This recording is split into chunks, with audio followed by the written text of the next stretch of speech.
So in this episode, we are talking about never trust the pineapple man.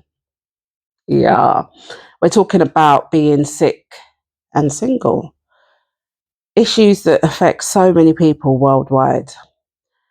Anyway, my name is Winsome Duncan. I am BBC One Extra Future Figures. And for those of you that don't know, I had a dislocated right knee. So my knee was like this, boing, boing, boing. And they had to put me back together again, like a rag doll. Raggy dolls, dolls like you and me. And I was in hospital for 3 months and 17 days, hospital prison, because me couldn't get out and I had metal rods sticking out my legs. Watch the videos, go back, you'll see it. So this wasn't necessarily the first topic that I wanted to talk about in this particular journey, but I don't know, it was on my heart. It just kept coming and it said sick and single, sick and single, sick and single. And I was like, all right, let's talk about it. So I'm saving the reason why I call him Pineapple Man in the book. It wasn't even me that gave him that name. It was one of the nurses, bless her. I'm saving that for the memoir, and you'll understand why. Sometimes you need a little bit of a suspense and thriller, but it's not what you think. It's just quite bizarre. So being sick, first of all, isn't a joke. Yeah, like, even if you're in a relationship, it's just not a nice thing. And I'm not talking about a cold, I'm not talking about man flu, I'm not talking about hay fever, I'm talking about being hospitalized and being sick. It's no joke. And I've had two instances. So up until like I was 43 or 44, no, wait, 45. I can't count today. 45, let me 3 year period, 48, 45. Yeah, 45. I can't count today. Up until I was 45, I haven't seen a hospital in terms of staying over. So I think I've been quite blessed in that sense. I'm into holistic practices and green powders and all that jazz. Although I didn't bring my green powder for this retreat, I'm actually writing my memoir as we speak. I'm in a hotel, which woke me up at 6 a.m. in the morning with a fire alarm. So I ain't checking out at 11. You better believe you leave me alone. I'll go after this video. So, anyways, yeah, just it's stressful. You don't get sleep in a hospital. Contrary to what people might tell you, you do not get sleep in a hospital. They woke me up 5 a.m. this morning, every morning, or 6 a.m.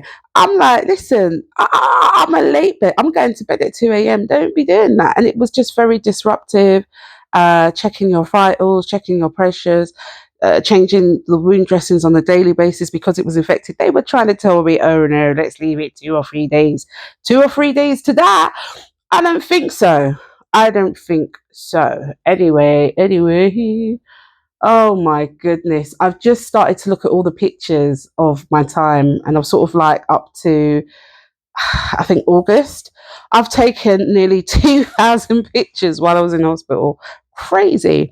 So, yeah, so I'm just going through my notes and just everything documenting and just like remembering lots of things. And at the time, I was seeing Pineapple Man. And he was cool. We had a vibe. And I liked the fact that we used to travel a lot. We used to go out to eat a lot. We were both sort of like food connoisseurs, and we was always planning the next trip. And it was really cool. And like even down to like my weightlifting, my weight. Oh, I can't speak today, people. Help me, Lord.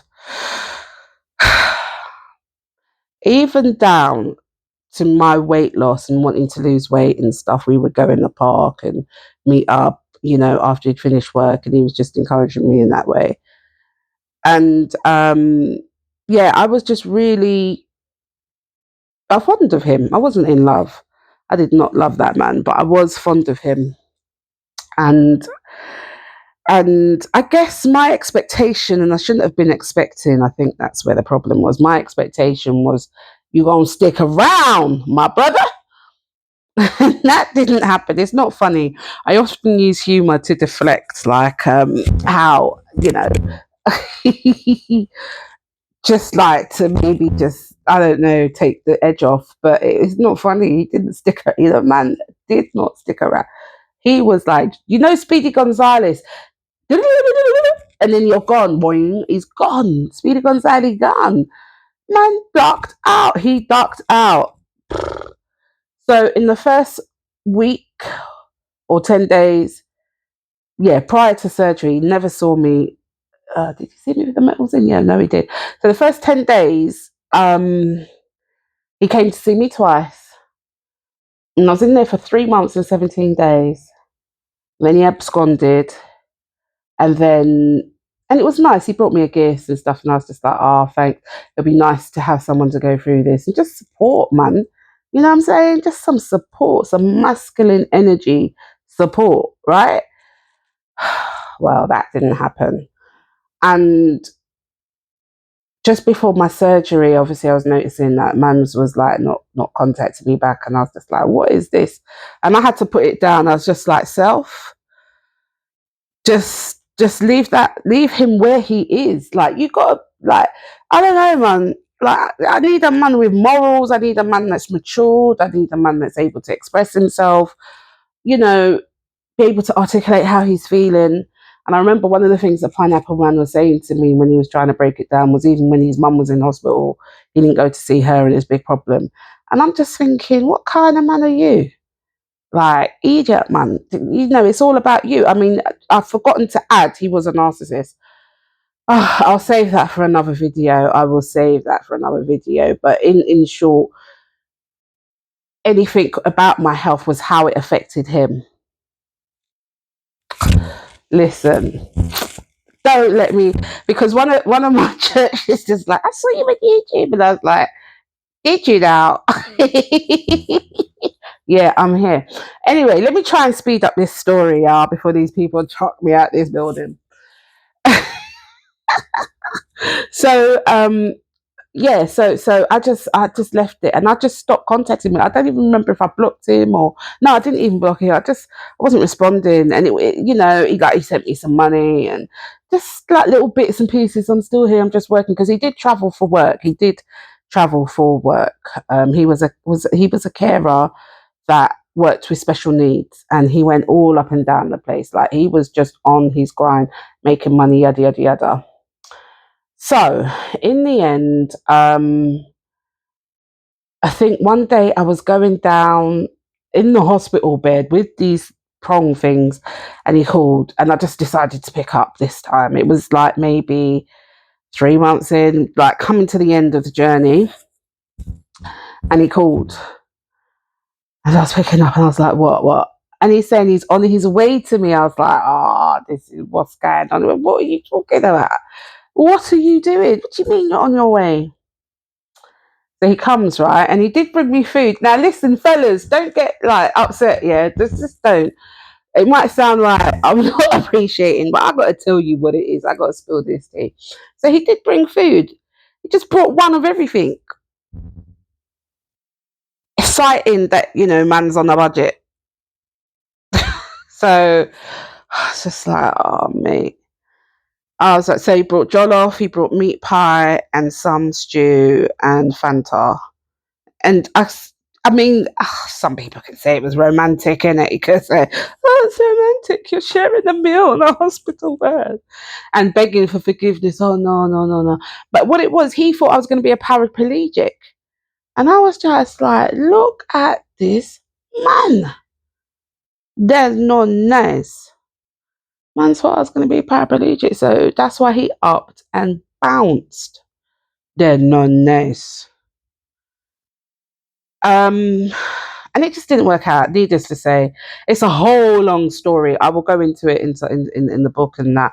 And funnily enough, the hotel that I'm in is where we came on one of our trips, and I really do like this place. And I'm gonna do, a retreat here. There's a pool. There's a massive grounds, and the food is banging.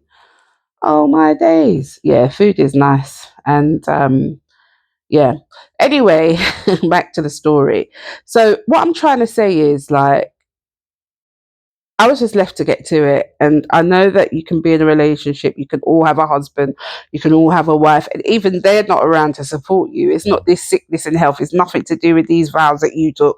Nothing like that whatsoever. So I get it. I understand that people change, seasons change.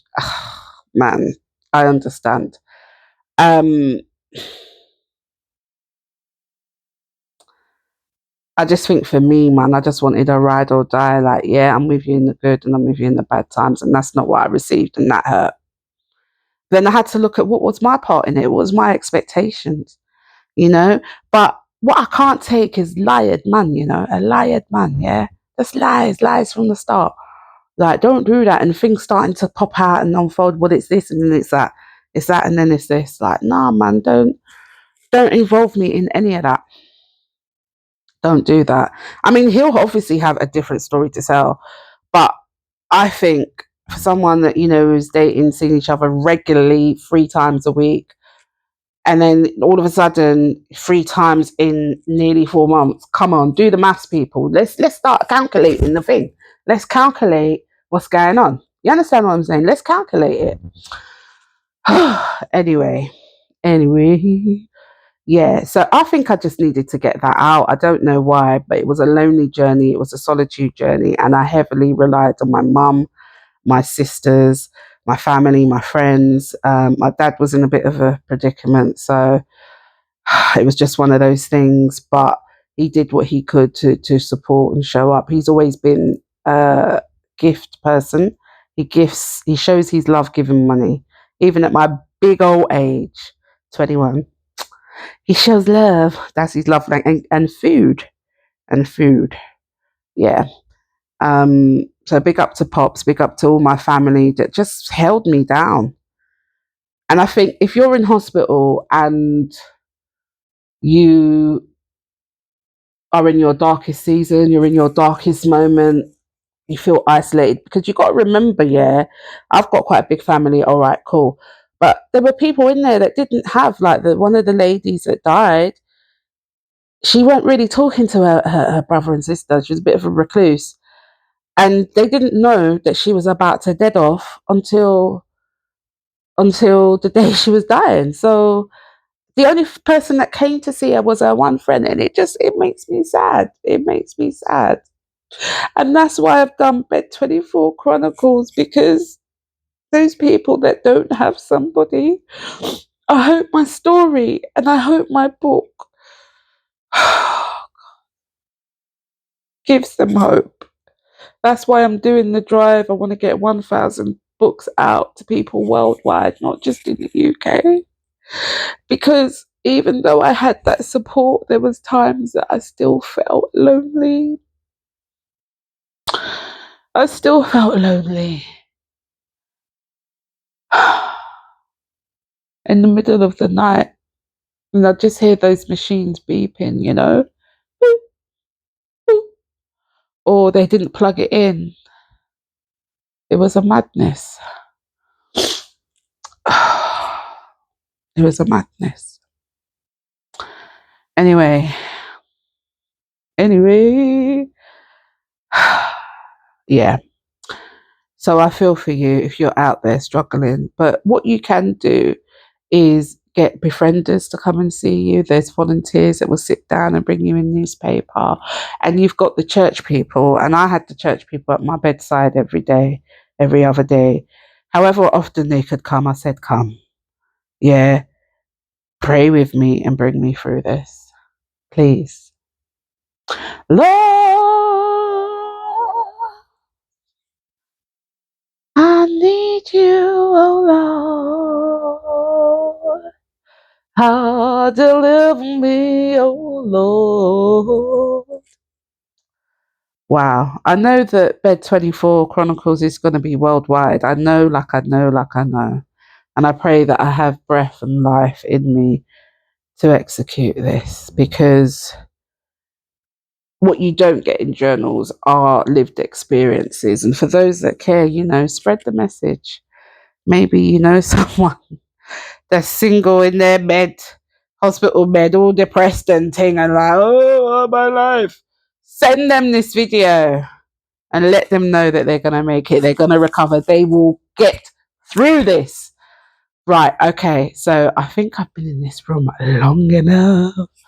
And I want to enjoy some sunshine. I was supposed to do morning pages, so I guess it's going to be afternoon pages, but I don't have afternoon pages. I just have morning and evening. But I will figure it out. Thank you. Thank you. My name is Winston Duncan. Visit the website bed24chronicles.co.uk. Buy the book, purchase it on Amazon. Please, if you haven't done so already, subscribe, comment, like, share the good news. And I will see you on the next video because I'll be doing loads of these. Peace and blessings. Peace and blessings. Bye bye.